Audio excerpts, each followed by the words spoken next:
น้ำประปาอยู่นครหลวงขาดแคลนจะให้เพิงน้ำบาดาลแทนคือบ่ตลอดระยะ2-3 เดือนที่ผ่านมาการขาดน้ำประปาที่แก่ยาวได้สร้างความยุ่งยากให้แก่ประชาชนบ่น้อยโดยเฉพาะยามวันเสาร์อาทิตย์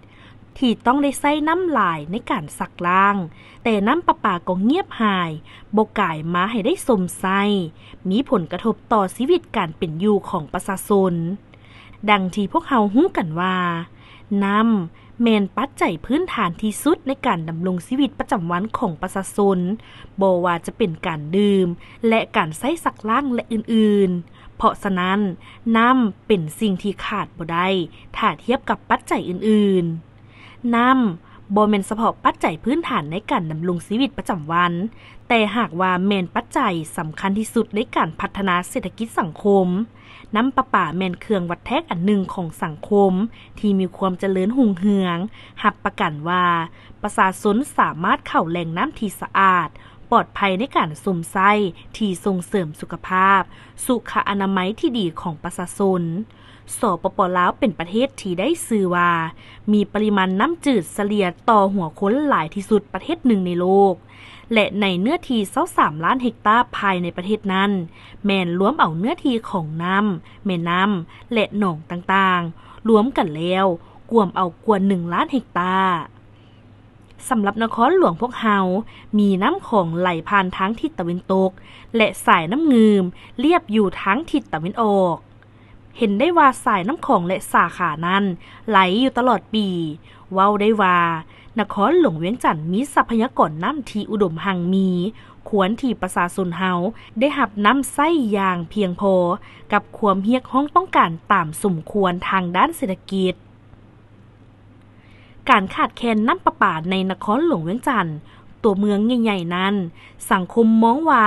เป็นเรื่องที่บ่ควรให้เป็นปัญหาแก่ยาวเพราะกระทบต่อชีวิตประจำวันของประชาชนและภาคส่วนที่เกี่ยวข้องก็ยังบ่สามารถให้ข้อมูลระยะเวลาในการแก้ไขชัดเจนหลายคนเคยโทรไปถามสายด่วนน้ำประปานครหลวงแล้วได้คำตอบว่าทางพวกเขากำลังตรวจสอบว่าเป็นอย่างน้ำบ่มาทั้งที่บ่มาหลายมื้อแล้วผู้เขียนบ่อยากเว้าว่าคอร์สการบริการที่ยังบ่ทันสูงประสิทธิภาพและประสิทธิผลของการบริหารคุ้มครองและแก้ไขปัญหายังบ่ได้ดีเท่าที่ควรแต่ก็มีประชาชนเว้าให้ได้ยินหลายเติบและเห็นกันอยู่บางคนว่าการที่อาศัยอยู่ในนครหลวงเวียงจันทน์ให้หันไปขุดเจาะน้ำบาดาลก็อาจบ่คักปานใดถึงแม้ว่ากฎหมายน้ำและทรัพยากรน้ำฉบับปรับปรุงปี 2017 มาตรา 47 ว่าด้วยสิทธิ์นำใช้น้ำใต้ดิน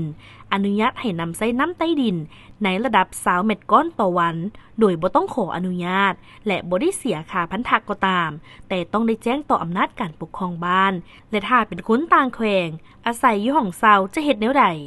กรณีนี้หากประชาชนเจาะบาดาลแต่ละครัวเรือนจำนวนหลายพวกเราจะควบคุมได้แนวใดว่าการนำใช้จะบ่มีผลกระทบต่อน้ำพื้นดินในนครหลวงเวียงจันทน์หรือบ่อย่างเด็กก็ตามระยะเดือนมีนามานี้น้ำประปานครหลวงเวียงจันทน์ก็ได้ออกมาชี้แจงปัญหาเกี่ยวกับน้ำประปาบ่พอเป็นต้นแม่นกำลังการผลิตบ่พอย้อนประชากรเพิ่มขึ้นการพัฒนามีความต้องการบวกกับอัตราสูญเสียของน้ำจากการหัวไหลนอกจากนี้ยังมีประชาชนจำนวนหนึ่งได้ใช้ไดดูดน้ำโดยกงเฮ็ดให้การไหลเวียนของน้ำบ่สม่ำเสมอซึ่งทั้งรัฐมนตรีกระทรวงโยธาธิการและขนส่งและเจ้าของนครหลวงเวียงจันทน์ก็ได้เน้นให้รัฐวิสาหกิจน้ำประปาเอาใจใส่ในการแก้ไขปัญหาต่างๆและสุกยู่ให้วางแผนในการเล็งผลิตให้เพียงพอกับความต้องการโดยไวเพราะฉะนั้นการแก้ไขปัญหาเกี่ยวกับการขาดแคลนน้ำประปาในขอบเขตนครหลวงเวียงจันทน์ในระยะสั้นระยะยาวควรได้การจัดตั้งปฏิบัติอย่างรีบด่วนและมีมาตรการแก้ไขทันการกว่าเก่าเพื่อสร้างความเชื่อมั่นของประชาชนสร้างความสะดวกสบายเอื้ออำนวยการดำรงชีวิตและการพัฒนาเศรษฐกิจสังคมลาวโดยรวม